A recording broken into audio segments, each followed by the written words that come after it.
Það hefur hins vegar nýlega komið fram í viðtali að maðurinn virðist upplýstur að alvarlegir annmarkar kunna vera á ráðningu hans til starfans.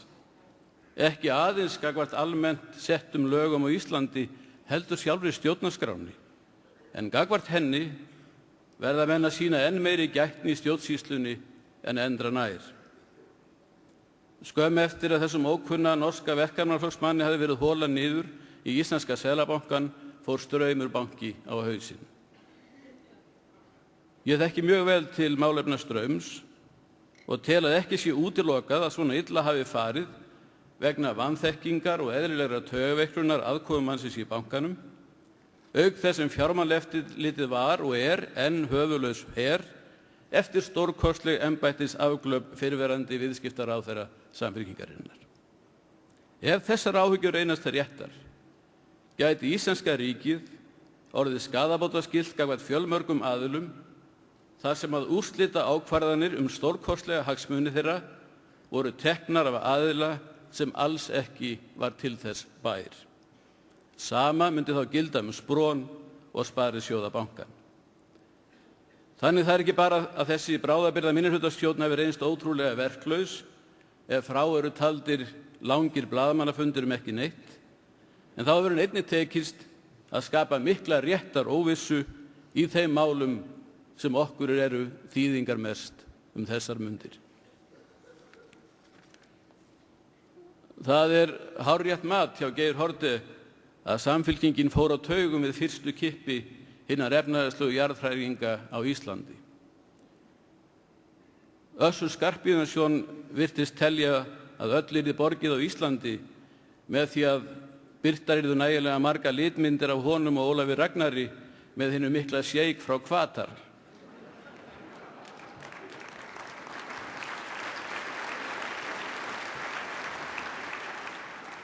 En svo þegar á daginn kom að sjeikinn þeirra Ólafs reyndist milksjék með óbragði,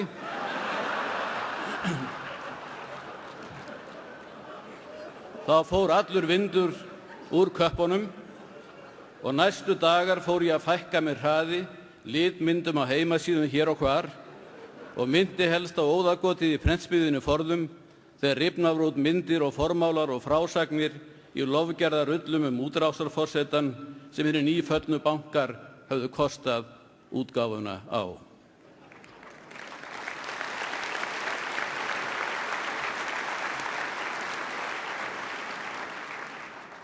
Síðan hefur margt gerst. Við vitum ekki enn til fulls hverjir skipulögðu, fjármögnuðu og stýrðu samkundum sem haldnar voru í nafni fólks sem kallaði sig raddir fólksins. En við vitum að margur sótti þær samkundur á eigin forsendum, ósáttur við hvernig komið var og hvernig haldið hafði verið á málum. Fólk var illa sært, bæði tilfinningarlega og fjárhagslega, atvinnumissir blasti við mörgum og framtíðarvonir sem menn höfðu gert sér í góðri trú voru nú rjúkandi rúst. Tilfinningahiti þessa fólks var ekki bara skiljanlegur, heldur eðlilegur og sjálfsagður. En hitt blasti einnig við að þessari miklu reiði, þessari eðlilegu reiði, örvinglan og særindum var mjög kunnáttusamlega beint í ákveðnar áttir og það var ekki af þeim sem voru hinir sönnu spellvirkjar íslensks efnahagslífs. Það orti skáldið, mannfjöldin stöðugt á vellinum vex og vex eins og arfi á haugi, teygist hann kannski upp á Túngötu 6 og tekur þar hús á baugi.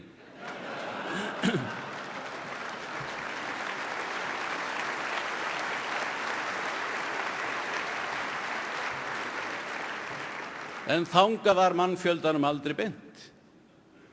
Og hvernig skyldi standa á því? Það mjög áhugaverð spurning.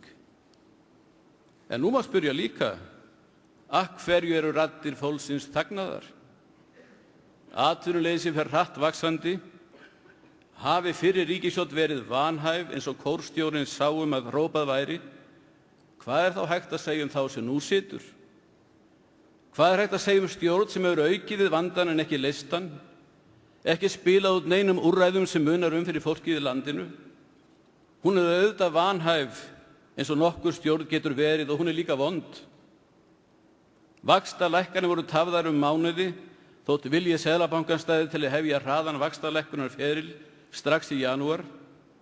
Nýleg verðbólgumæling er nákvæmlega í samræmi við mat fyrri bankastjórnar sem hún sá fyrir þegar hún vildi lækka vexti hratt en var stöðvuð af Alþjóðagjaldeyrissjóðnum að kröfu formanns Samfylkingarinnar. Almenningur og fyrirtæki eru margfalt verr stödd nú fyrir vikið og að blæða út. Skuldabyrðirnar aukast dag frá degi og gengið sem verið hafði að styrkjast á meðan bankinn fékk að vera óáreittur hefur fallið hratt að undanförnu. Strax í haust fékk Seðlabankastjórnin til liðs við sig sérfræðinga frá einum stærsta hóp banka Bandaríkjanna undir forystu ágæts vina míns fyrrum aðstoðar fjármálaráðherra Clintons Bandaríkjaforseta til að skipuleggja skyndi uppboðsmarkað og gjaldeyri fyrir þá sem áttu innlend skuldabréf hér. Bandaríkjamennirnir höfðu mikla reynslu af þess háttar aðgerðum bæði frá Tyrklandi og Kóreu. En Alþjóðagjaldeyrissjóðurinn vildi bíða með þess konar aðgerðir til vors en þá hefur hún að mestu mist marks. Þessi áætlun sem fór fljótt hefði sparað Íslandi gríðarlegar fjárhæðir, losað hengjur sem geta síðar skapað fjármagnsflótta og hefði flýtt fyrir afnámi gjaldeyrishafta.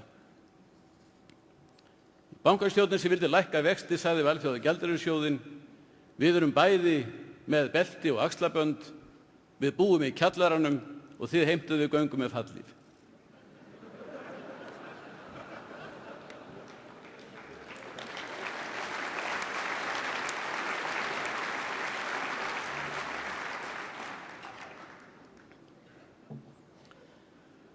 Fráfarandi formaður sagði meðal annars í yfirgripsmikilli ræðu sinni að mistökin sem hann vildi biðjast afsökunar á væru þau að fallið hefði verið frá stefnu okkar sjálfstæðismanna fyrir 6 árum að dreifa eignarhaldi við einkavæðingu bankanna.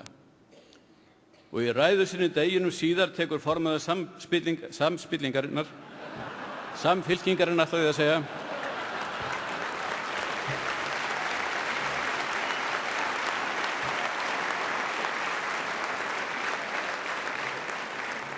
tekur formaður Samfylkingarinnar í sama streng. Mistökin hafi verið þau, tilvitnun, að láta dreifða eignaraðild bankanna lönd og leið við einkavæðingu, eins og formaður þess flokks orðaði það. Ég get ekki neitað því að mér þótti þetta athyglisvert, vegna þess að ég man ekki betur en að ég hafi nokkuð lengi þurft að berjast einn fyrir þeirri stefnu að enginn mætti eiga meir en 3–8% í banka. Það voru ekki allir ánægðir með þessa stefnu mín, ekki einu sinni í þessum flokki eins og þið munið. En hvernig skyldi Samfylkingin hafa litið á málið? Það er mjög fróðlegt að skoða það í ljósi orða formannsins í gær. Hinn 12. ágúst 1999 sagði Sighvatur Björgvinsson, fyrrverandi bankamálaráðherra og talsmaður Samfylkingarinnar. Tilvitnun hefst: ég hef ekki trúað því að gerlegt sé að setja lög til að tryggja dreifða eignaraðild sem halda þegar fram í sækir. Ég er alveg viss að Davíð Oddsson forsætisráðherra hefði aldrei orðað þessa lagasetningu ef að þeir sem eru að kaupa fjórðung í FBA væru honum þóknanlegir. Ég tel að þetta tal forsætisráðherra lagasetningu sé sprottið af því að hann vilji setja lög sem banni Jóni Ólafssyni í Skífunni að kaupa hlutabréf. Tilvitnun lýkur. Og hver var skoðun félagsmálaráðherrans í núverandi ríkisstjórn? Ásta Ragnheiður Jóhannesdóttir sagði aðspurð hugmyndir mínar dreifða eignaraðild að fjármálafyrirtækjum. Tilvitnun: það held ég verði mjög erfitt og nánast ekki hægt. Verðbréfamarkaðurinn á Íslandi er frjáls og tilraunir til að tryggja dreifða eignaraðild eða aðrar hömlur í þá veru myndu leiða til þess að hlutur ríkisins, það er almennings í fjármálafyrirtækjum eins og til dæmis fjárfestingabanka og atvinnulífsins, myndi lækka stórlega í verði. Í ljósi viðhorfa þessara aðaltalsmanna Samfylkingarinnar er furðulegt að formanni þess flokks að ráðast á Sjálfstæðisflokkinn fyrir það að sjónarmið dreifða eignaraðild væru lögð til hliðar.